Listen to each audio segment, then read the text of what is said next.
vamos lá, o skate nos anos 70 ele era muito progressivo, né, cara? Ele era muito rock and roll, era Led Zeppelin, Ted Nugent, já tinha essa pegada do heavy metal, das bandas que tinham uma pegada mais pesada, né, da época, mas anos 70. Então era aquela transição progressiva com metal da época.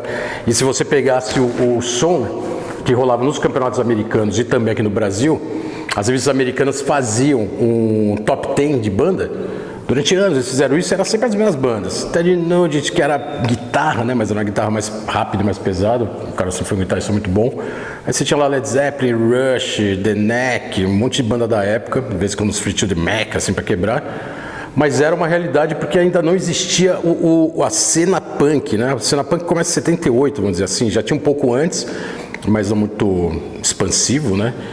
E o skate, no final dos anos 70, é aquela velha história, né? O skate começa a entrar em depressão, muita gente começa a parar de andar de skate, o skate começa a ficar muito underground. E eu costumo dizer que ele foi prato cheio para ele bater de frente com o punk rock na rua, que já estava crescendo muito esse movimento, underground de reverência e tudo. E quando o skate foi pra rua, começou a virar mais street e mais underground, pouco praticante, encontrou o punk rock, o skate ficou agressivo. Do mesmo jeito que o punk rock veio para derrubar o progressivo e o rock tradicional, com letras de música mais freak e músicas de 4, 5, 6, 7, 8, 15 minutos, o punk rock veio para fazer músicas rápidas de 2 minutos, 1 minuto e mandar mensagem. O skate abraçou, foi pra rua e pegou toda essa história do punk agressivo. Então foi meio inevitável. Assim, o skate por si só ele já começou a se emaranhar com punk rock, com a música mais rápida e explodiu no meio do skate. Então não tinha como você não tinha como você andar naquela época sem ouvir punk rock. E sem você ouvir esse tipo de música para andar de skate, seja lá onde for, em campeonato, no seu dia a dia. E toda a característica de roupa, indumentária, cabelo, alfinete, roupa rasgada, tudo tênis colorido, um de cada cor, tudo fora do padrão, o skate absorveu e virou skate punk, né? E com isso surgiu uma cena toda de skate punk, com bandas que vieram surgindo de skatistas também que praticamente só andavam de skate. E era todo um bando de moleque, formatava uma banda de fundo de quintal na garagem, tocavam, andavam de skate e isso surge o skate rock. E aí vira um contexto que até hoje existe e essa sinergia do skate e a música.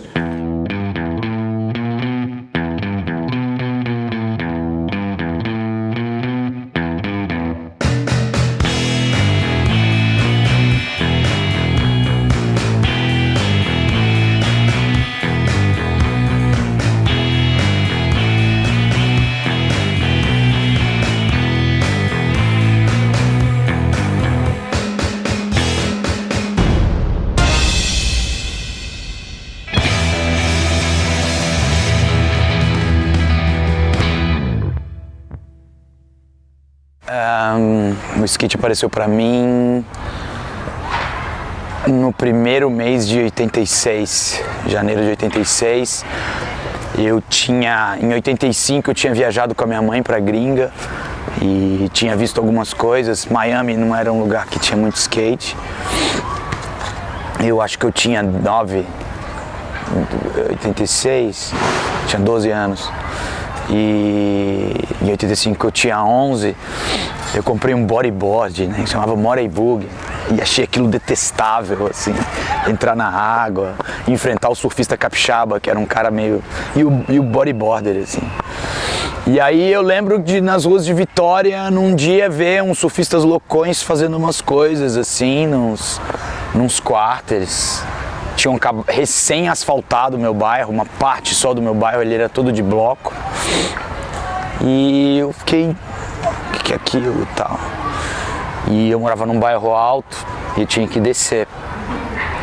E na sequência inauguraram a pista da Praça dos Namorados. O famoso half-pipe da Praça dos Namorados. Todo torto, todo errado, todo estranho. Mas veio quem? Vieram os caras de São Paulo, né? E eu lembro de alguns amigos falarem, vai ter a inauguração da praça lá, vamos lá, tal, blá, blá. E eu lembro de eu ter chegado e visto um monte de gente bizarra, estranha, normalmente com um jeito de surfista, mas eu também vi um monte de cara com alfinete no nariz, com boné assim, vi uns caras de preto com escrito de charge atrás, tudo aquilo. Eu era uma criança de 12 anos, eu usava aquele visu surfista, ainda era aquele, lembra daquelas bermudas muito curtas, xadrez de surf, ou lightning boat, ratos de praia, ou P. E eu era o molequinho que usava isso porque eu tava na água já desde moleque, porque eu morava numa ilha. E foi assim, e ali eu já conheci dois moleques da área e tal, um cara que estudava no meu colégio, chamado Alberto, e aí ele me emprestou um skate do irmão mais velho dele, que era um fininho, que a galera ficava na calçada batendo. Acho que em cidade litorânea teve muito mais isso do que aqui. Aqui vocês já passaram para as pistas ou pros... Coisa preto e branco era tão forte que nós fazíamos fanzines. Os fanzines eram os precursores das revistas. E os fanzines, em um período bem peculiar, final da década de 70, 80, eles focavam basicamente em música. E que música? Rock. E que rock? Punk rock, principalmente. E a Yeah foi uma das primeiras revistas desse segmento, dessa época, a tratar o rock, o punk rock, de uma forma como se fosse já um mercado estabelecido. Teve essa ligação com o som, mas assim, eu sempre escutei de tudo. Eu escutava acid house e punk, metal e... sei lá, Jean-Michel Jarre, que caía uns discos, assim, eram umas coisas que você tinha em casa. Meus primos já eram mais velhos, eles já tinham aquela ligação de escutar New Wave, de escutar David Bowie, então, assim, eu tive uma interação com esse período que eu tive pessoas que sabiam sempre o que estavam escutando, e eu sempre tive amigos que eram cabulosos de som e me mostraram coisas que talvez até quando eu era mais novo eu não tinha assim a noção do que estava acontecendo, mas fui, sei lá, 10, 20 anos depois fui me interessar por coisas que os caras me mostraram em 86, 87, 88. E, puta, tinha o metal junto, né? Eu meio que monto uma banda de metal em 87 para 88, mas em 88 já monto a primeira banda de hardcore, que foi o Ovec. E também o baterista, o Daniel, que é o baterista do Garage, eu conheci ele por causa de pular rampa atrás do Sesc de Santos, que eles tinham uma rampinha na rua deles, e a gente se conhecia meio que por esse rolê. Aí o irmão dele eu já conheci numa loja de disco, porque você ficava na loja de disco o dia inteiro, né, nas antigas. Nesse rolo todo, eu tava no meio da minha aventura com os rolimãs, já entrando numa gangue de bairro, né, com 12 para 13 anos. Vitória é uma cidade até hoje violenta, mas eu acho que nos anos 80 ela era um pouco mais. Entrando numa gangue, brincando de rolemã ainda e me introduzindo no skate. Essa gangue, por exemplo, ela tinha uma ideologia ou era uma herança de gangue da porrada? De gangue de bairro, era uma herança de gangue de bairro, de porrada.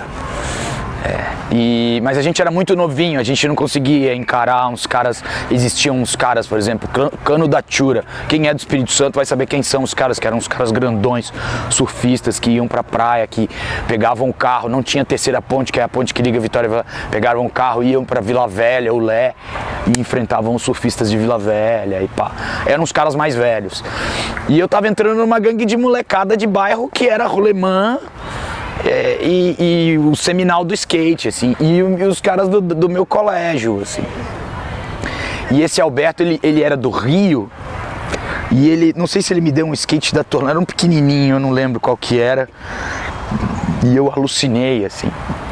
Eu lembro que eu fiquei eu morava numa casa, na garagem da casa da minha mãe, porque meu pai saía com um carro, meu carro tinha uma Belina, então precisava de uma puta de uma garagem. E eu fiquei ali a tarde, a noite, o dia, a semana, o mês. Quando eu vi já tinha 1 ano. E eu falei, mãe, putz, eu queria um skate de... E aquilo não era muito bem visto. Minha mãe já tinha me levado na Praça dos Namorados, já tinha visto o visu da Rapaze, mas ela não sabia, nem meu pai, que eu já andava com uma parte dessa galera do colégio, voltava do colégio com uma parte dessa galera. Tinha a galera do picho, tinha a galera das gangues, eu andava sempre com 3, 4 pela rua e tudo mais. E aí aí eu lembro que ela me deu um skate da Torlai, horroroso, de bilha, com uma roda merda. E eu lembro de todos os meus amigos ganharem skate da H-Pro, tá ligado? Acho que a gente vem daquela história do punk dos anos... Falando do que aconteceu na minha vida, né? A gente veio daquela influência dos anos 80 ali, cantando em português, escutando as bandas que cantavam... Pocola, Ratos, Lobotomia, todo mundo cantava em português, Garotos Podres, sei lá, o que, Grinders, era tudo em português. Mas tem um momento ali que a gente começou a ouvir um R.E.M., um Dinosaur Jr., a gente começou o garage antes do grunge, a gente tem que lembrar disso, que a gente tinha aquela transição do punk, do hardcore pro indie, alternativo, então a gente monta a banda, não tinha nem saído do Nirvana, não tinha rolado Nevermind.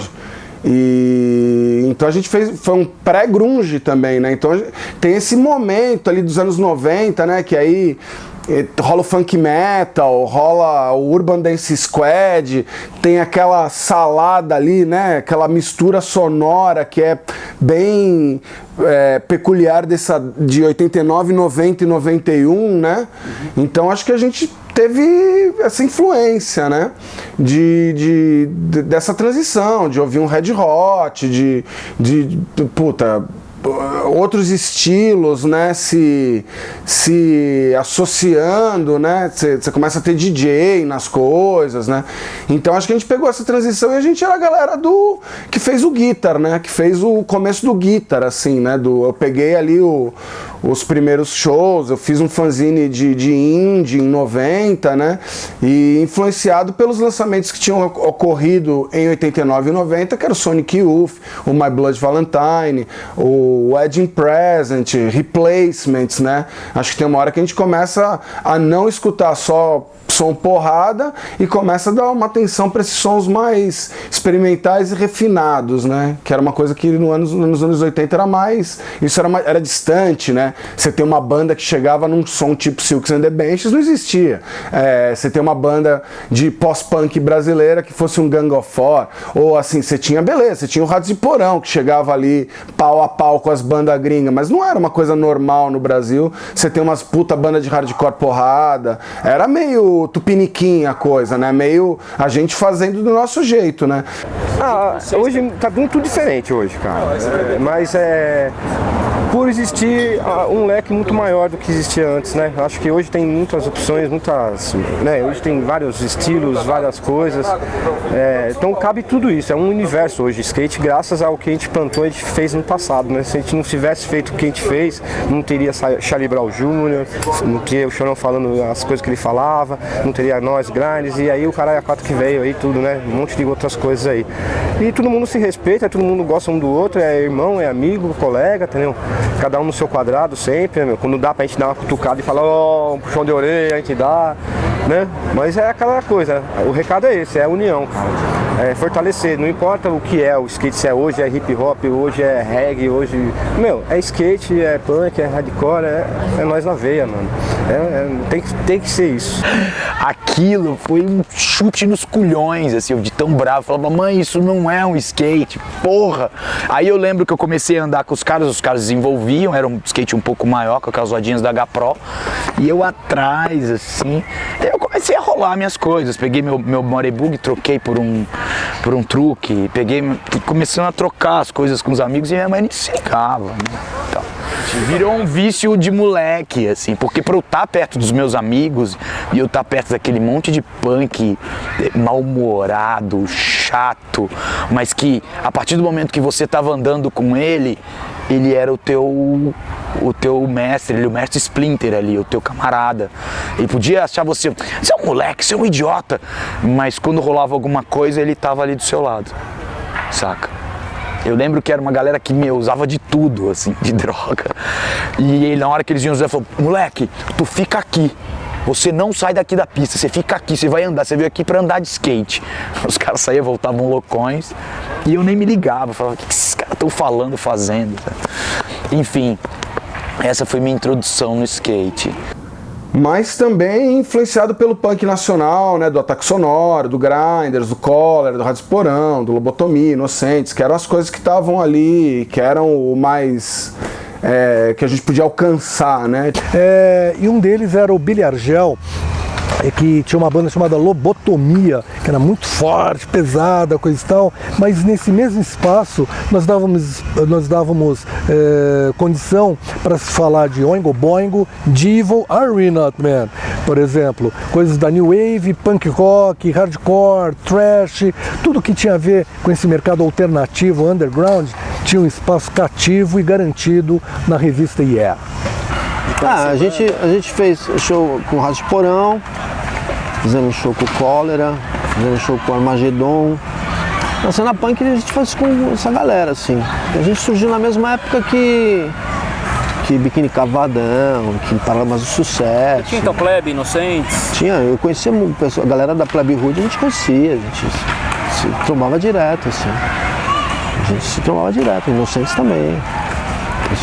Todo mundo tocou no Madame Satã, a gente era prata da casa do Madame Satã. A gente tocou, acho que, mais de 5 vezes no Madame Satã. A gente tocava direto. A gente fez um show no Cais que lotou, bombou, assim, absurdo, assim. Lobotomia tinha muito, assim, os skatistas tinham uma relação estreita com Lobotomia. Bom, eu era fã de break. A galera falava break, né? Eu tinha vindo uma vez para São Paulo, tinha visto umas apresentações, adorava e curtia o Michael Jackson muito, que pra mim era break também. Eu não separava o que era rap, hip hop, pra mim tudo era break. Então eu via de Michael Jackson, passando por Chaka Khan e o Run DMC, que eu acho que em 86 já tinha o Walk This Way. E aí eu lembro que minha mãe é uma pessoa formada em artes e a gente ia numa loja chamada Golias. E meu pai trazia umas coisas, uns vinis e tal. O Espírito Santo sempre foi bem árido para isso, mas depois se tornou um polo também.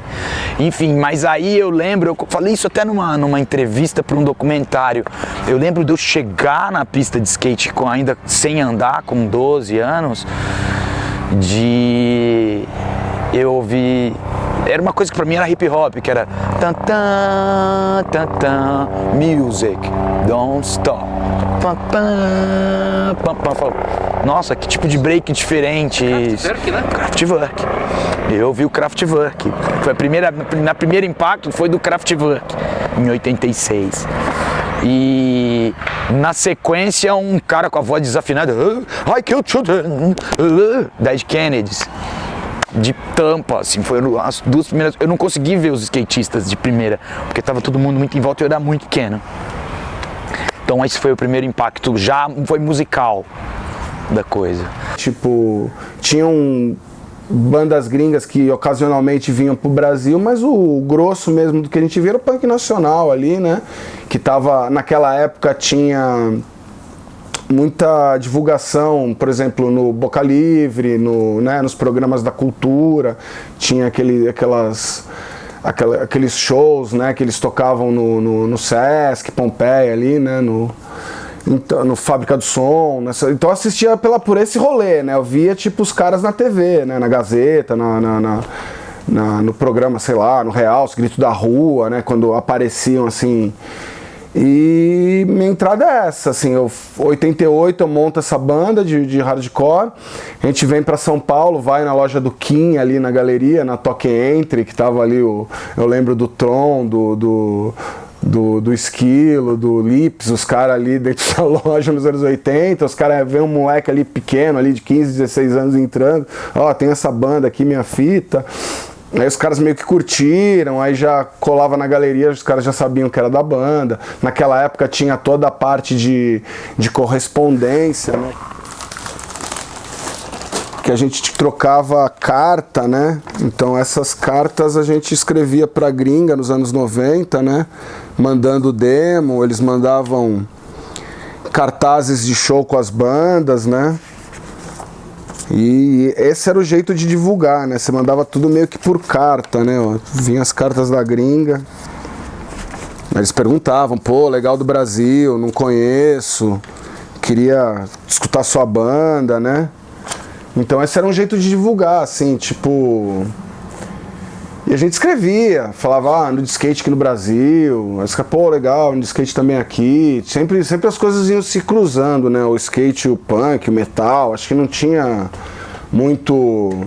Essa coisa atual que a galera consome é uma doideira de hoje em dia, né? Eu sou rasta, só consumo isso, sou metal, só escuto isso. Naquela época você andava com as turmas, você ia nos lugares, né? Você lembra? Tipo, tava todo mundo...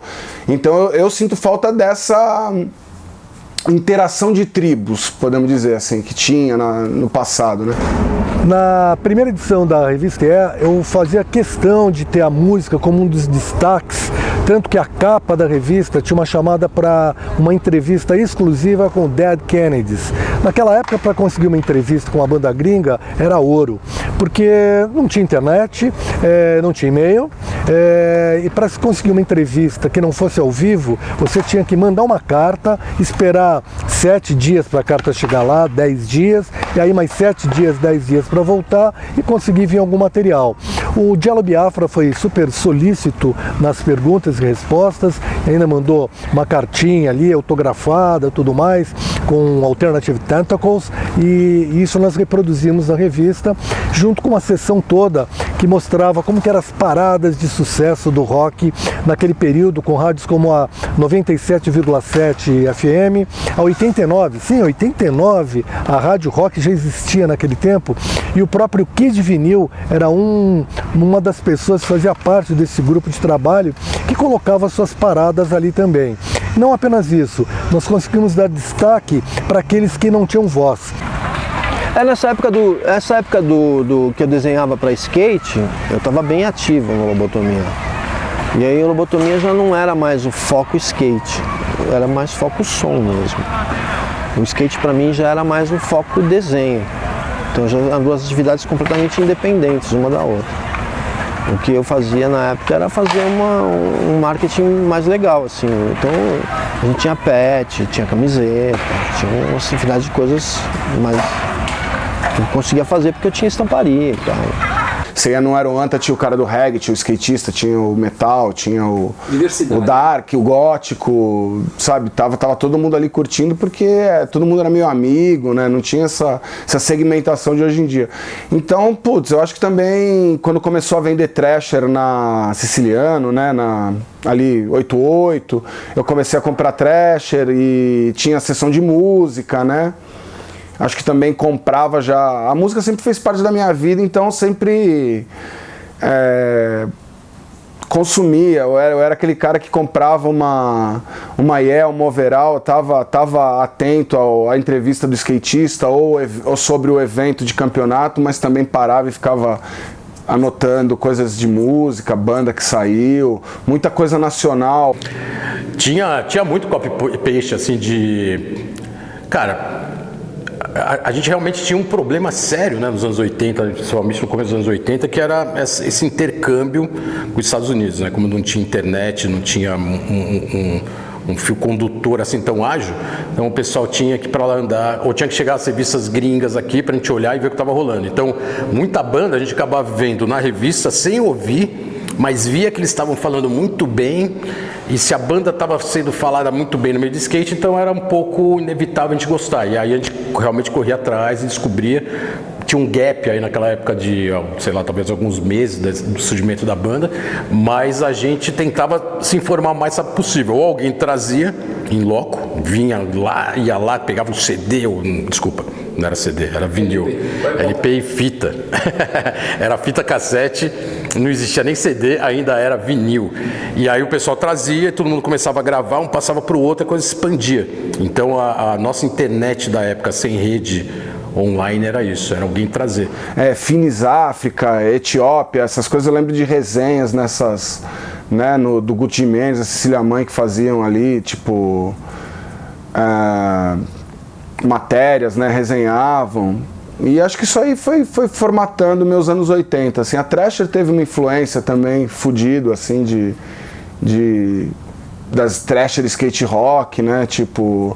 daquelas coletâneas, né, de skate rock. Acho que isso aí eu consumi bastante. Ali todas aquelas bandas ali eu fiz ali o beabá, aquela cartilha ali, eu estudei, assim, dessa galera, assim, e, puta, eu acho que essa formação me influenciou durante 2, 3 décadas, assim, até hoje, assim, tipo, ainda tem as fitas, beleza que fui comprando depois, umas eu peguei do Bruno, quando o Bruno voltou da gringa, ele falou, tem aquelas fitas lá da Trash, eu nem escuto mais.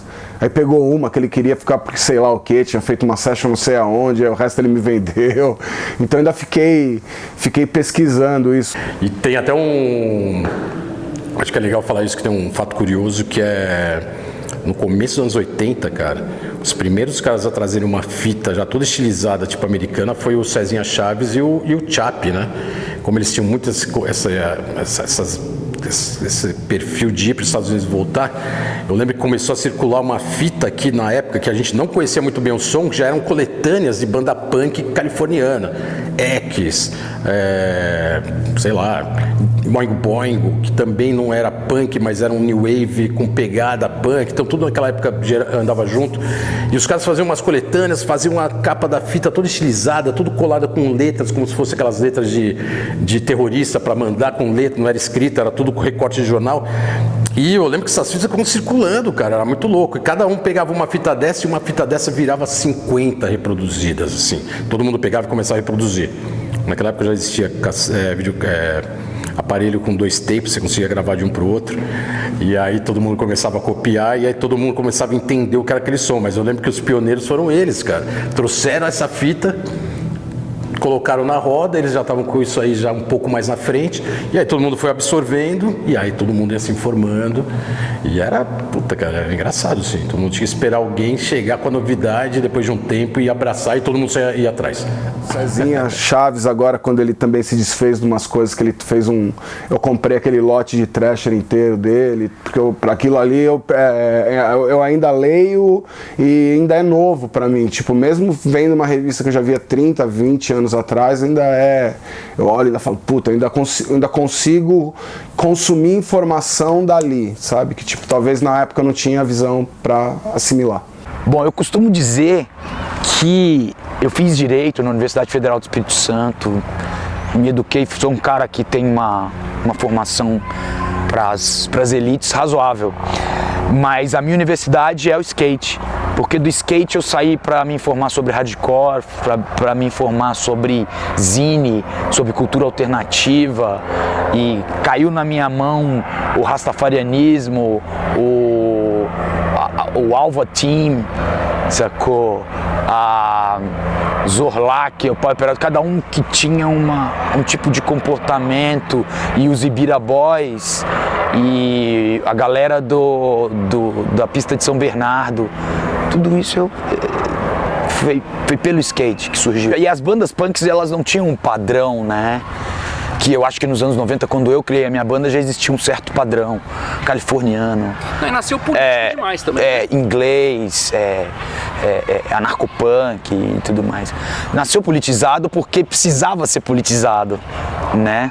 E eu lembro de ter contato com isso. Meu pai também era um cara muito politizado, porque meu pai foi um cara que lutou contra a ditadura no Rio de Janeiro, né? Era um cara de postura à esquerda que depois endireitou, como boa parte das pessoas hoje estão. Então eu tinha essa discussão dentro de casa, e eu, sem me aperceber, eu estava tomando via esporte, eu estava tomando uma postura política. Eu estava pegando um viés político para minha vida, que está comigo até hoje. E o que deu errado? Porque tinha tudo para dar errado. Tinha preconceito, estava envolvido em gangue, estava cercado de droga, skatista, gostava de música punk, e de repente você faz uma formação que para a sociedade aceitável, era um cara aceitável que ia de bicicleta. Dentro da faculdade eu tive muito problema. Eu acho que justamente por ter dado muito errado, que eu acho que consegui fugir desse viés, o nome hoje é coxa, conservador, Não sei. É rótulo... O rótulo independe. Eu tive muito problema, porque as pessoas já no primeiro período iam de terno e gravata pra faculdade e eu ia de camisa de banda e de skate. E tinha uma barba, e tinha uma outra rapaziada com quem eu andava, que era uma rapaziada que não entrou na faculdade, que queria fazer alguma outra coisa, e foi quando eu comecei a me tornar o moleque do pogobol, né? Por que você não vende seu skate e compra um pogobol? Eu passei 2 anos estudando pra faculdade, os caras evoluíram pra cacete e eu fiquei pra trás. Aí eu chegava na pista com, skate quase novo, eu passei 1 ano com skate quase novo, os caras ficavam assim, porra, Rodrigo, eu já quebrei 2 shapes desse aí, cara. Desiste, compra um pogobol, cara. Vende seu skate e compra um pogobol. Eu tenho esse termo até hoje. Quando as pessoas tocam mal, ou o vocalista é ruim, eu falo, desencana aí, compra um pogobol, velho. Vai fazer uma parada com pogobol.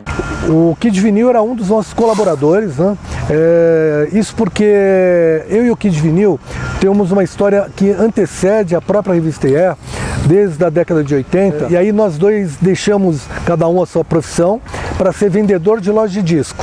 A loja de disco se chamava Wabop, uma revista que tinha até um fanzine chamado SP Out, São Paulo Alternativo, no qual ele colaborava, eu colaborava, o René Ferri, que era um dos donos da loja também, mas também o irmão Viana, que é o irmão do Herbert Viana, o pessoal da Plebe Rude, a mina do vocalista da Plebe, naquela época era editora desse São Paulo Alternativo, e naquele tempo bombavam várias bandas que tentavam ser um parâmetro ou seguiam a linha do Divo, como por exemplo Agentes. Agentes é uma banda que vale a pena escutar, ela não existe mais, mas naquele tempo a New Wave estava ali flamejando com B-52s e muitas outras que rolavam aqui no Brasil. Sim. Tinha shows no Sesc. Tinha musicais no meados dos anos 90, como teve o Boca Livre do Kid Vinil. Tudo é um ciclo.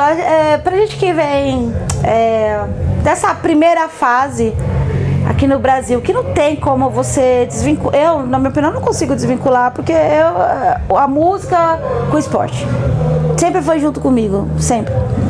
Né? Então, os parâmetros das coisas que aconteceram sempre foi um ciclo vicioso. Anos 80 teve sua bombada e sua caída. No meio dos anos 90 a parada também subiu e de repente a parada caiu de novo. E a gente está vivendo um momento emblemático.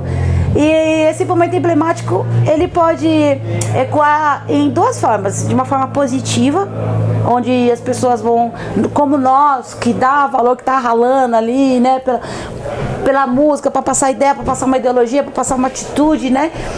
E lembrar, esse esporte aí que você tá andando no pé, começou lá atrás, cara. Tem uma história ali. Tem uma galera aguerrida que lutou lá atrás, né?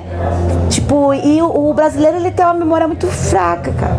E a nossa história, a história de todos nós, que eu digo não é nossa, de todo mundo, desde do cara que tá gravando, da marca de skate, da loja de skate, do atleta, da banda, do selo, tá todo mundo junto, fazendo com que essas estruturas consigam caminhar independente da abertura de mídia. Então acho que de tanta gente tomar chapuletada, a gente acaba falando foda-se, a gente vai fazer, independente de qualquer coisa, nós vamos fazer.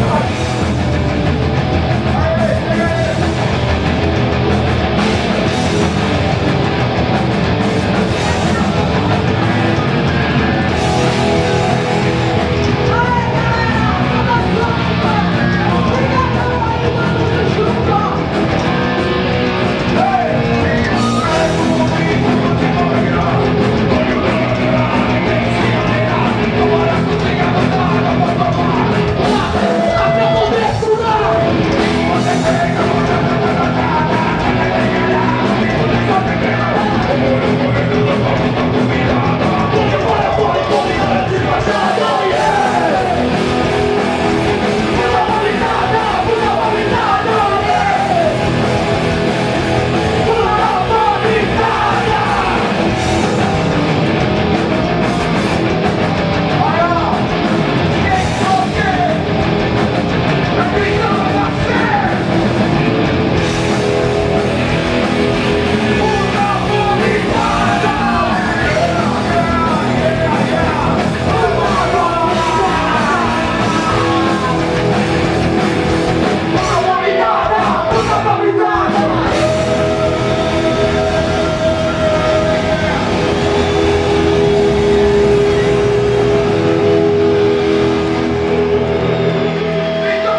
Iluminação.